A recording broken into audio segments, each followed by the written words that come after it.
জিম্বাবুয়ের বিরুদ্ধে 5 ম্যাচের সিরিজ খেলতে গিয়ে প্রথম ম্যাচে লজ্জাজনকভাবে হেরেছিল বিশ্ব চ্যাম্পিয়ন ভারত। শুভমান গিলের নেতৃত্বে প্রথম ম্যাচে 116 রানের লক্ষ্যমাত্রা তাড়া করতে নেমে 102 রানে থেমে গেছিল ভারতের ইনিংস। ম্যাচটি হেরে গেছিল 14 রানের ব্যবধানে। তার ঠিক 24 ঘন্টার মধ্যেই দ্বিতীয় ম্যাচে ঘুরে দাঁড়িয়েছে ভারতীয় ব্যাটসম্যানরা। নিজের টি-20 ক্যারিয়ারের দ্বিতীয় ম্যাচেই অনবদ্য সেঞ্চুরি করেছেন অভিষেক শর্মা। এদিন দ্বিতীয় ম্যাচে হারারে স্পোর্টিং ক্লাবে টসে জিতে ব্যাটিংয়ের সিদ্ধান্ত নেয় ভারতের ক্যাপ্টেন শুভমান গিল। ব্যাট করতে নেমে শুভমান গিল মাত্র 2 রানে আউট হয়ে গেলেও ঋতুরাজ গাইকোয়াড়কে সঙ্গে নিয়ে দুর্দান্ত ব্যাটিং করেন ওপেনিং করতে নামা অভিষেক শর্মা।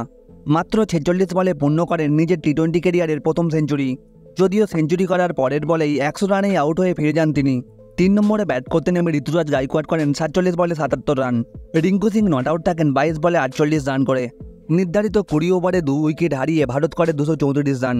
235 রানের বিশাল লক্ষ্যমাত্রা তাড়া করতে নেবে মাত্র 134 রানে থেমে যায় জিম্বাবুয়ের ইনিংস। 100 রানে বিশাল জয় পায় ভারতীয় দল। 5 ম্যাচের টি-20 সিরিজের ফলাফল এখন 1-1, বাকি এখনও 3টি ম্যাচ। সিরিজের তৃতীয় ম্যাচ অনুষ্ঠিত হবে জুলাই মাসের 10 তারিখে। ততক্ষণে ক্রিকেটের অন্যান্য আপডেটের জন্য ভিডিওটা লাইক করে চ্যানেলটা সাবস্ক্রাইব করতে একদমই ভুলবে না।